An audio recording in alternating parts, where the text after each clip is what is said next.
پیارے بچوں، عزیز طلباء و طالبات، السلام علیکم ورحمۃ اللہ وبرکاتہ۔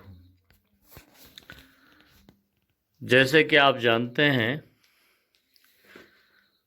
کہ ہماری نصاب بہارستانی اردو کی 12ویں جماعت، اس بہارستانی اردو میں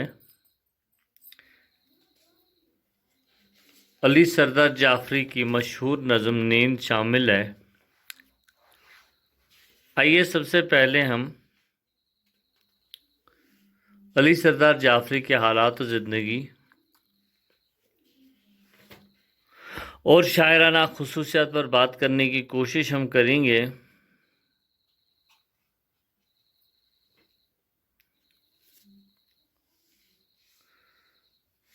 علی سردار جعفری، جیسے کہ آپ جانتے ہیں کہ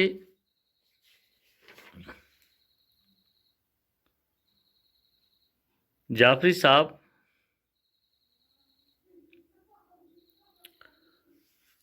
اتر پردیش ضلع گونڈ میں ضلع گونڈا میں 1913 عیسوی میں پیدا ہوئے اور ابتدائی تعلیم گھر سے ہی حاصل کری انہوں نے، اور اس کے بعد آپ لکھنؤ، دلی اور علی گڑھ میں آپ نے باقیہ تعلیم حاصل کری ہے۔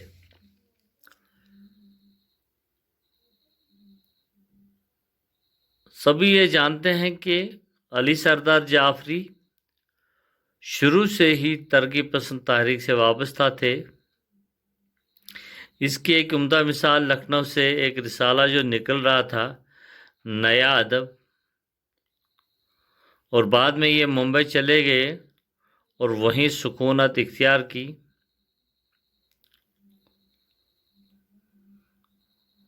اور پھر ممبئی میں ہی آپ کی وفات 2000 عیسوی میں ہوئی۔ عزیز طلباء و طالبات، مختصراً یہ کہ جہاں تک ان کی شاعرانہ خصوصیت کا سوال ہے، ان کی نئی دنیا کو سلام علی سردار جعفری کی ایک طویل مثنوی ہے جس میں بادشاہ کے خاتمے کا ذکر کیا گیا ہے۔ اور جہاں تک ان کی نظموں کا سوال ہے کہ ان کی مشہور نظمیں عشاء جاگ اٹھا، خون کی لکیر، امن کا ستارہ، پتھر کی دیوار، نیند وغیرہ ہیں۔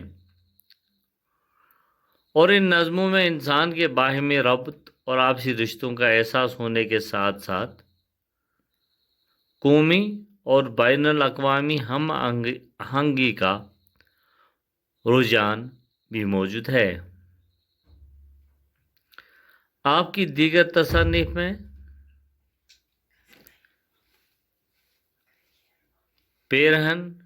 پیرہن شرر، ایک خواب، لوح پکارتا ہے شامل ہیں۔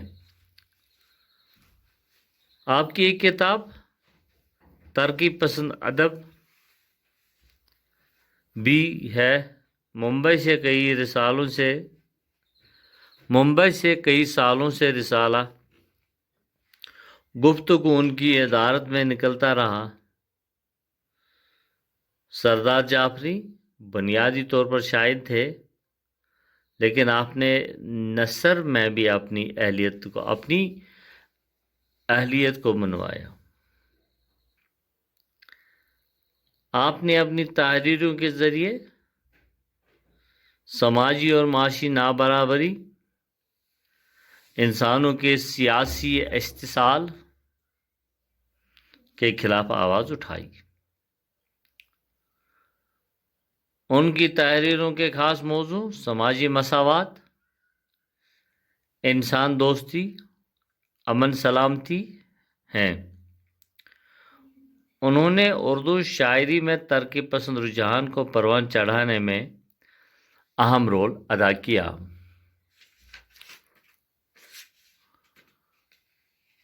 عزیز طلباء و طالبات، مختصراً سا تعارف تھا علی سردار جعفری صاحب کا. یہ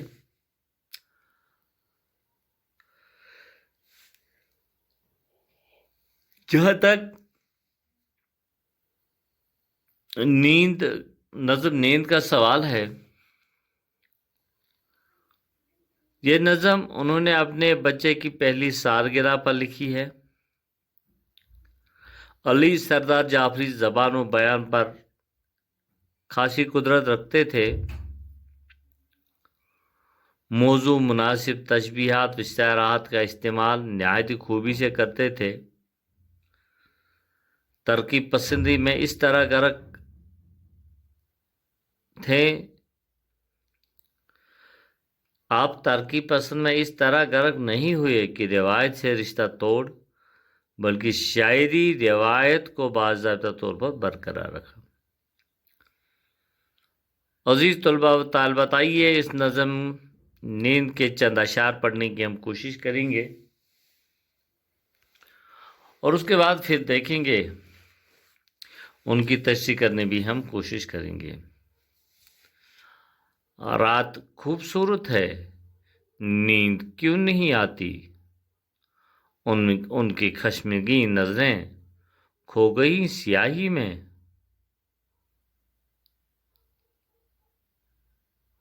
اور پھر ہے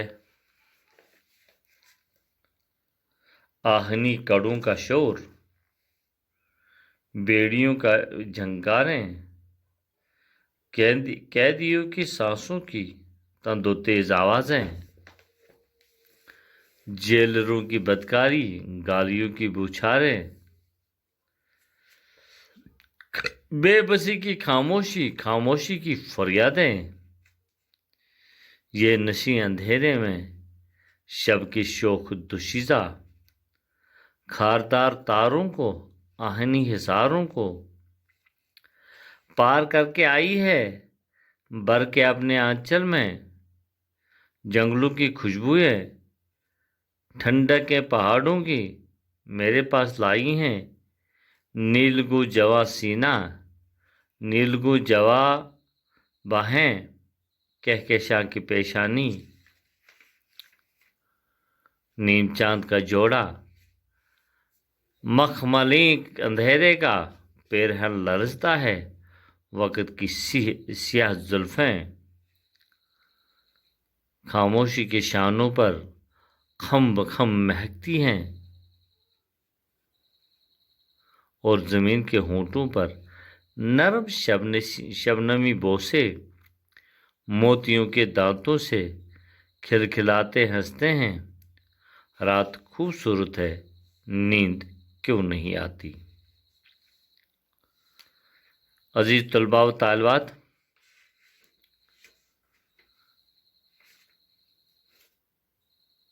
آگے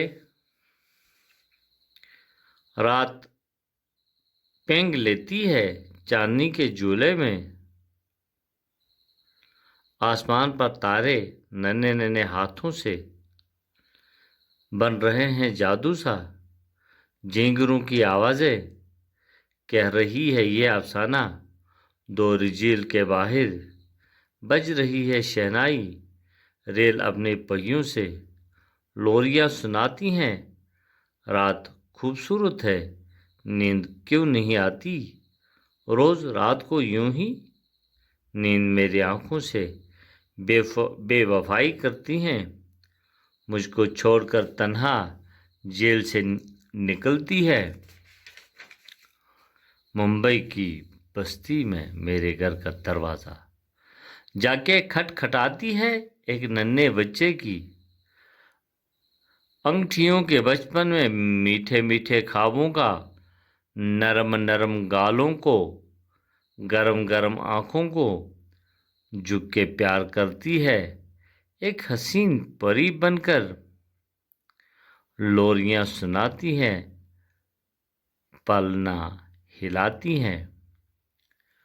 عزیز طلباء و طالبات، یہ نظم نیند ان کے تمام اشعار ہم نے پڑھنے کی کوشش کری ہے. انشاءاللہ کل ان اشعاروں کی تشریح کرنے کی ہم کوشش کریں گے. کل تک کے لیے اللہ حافظ.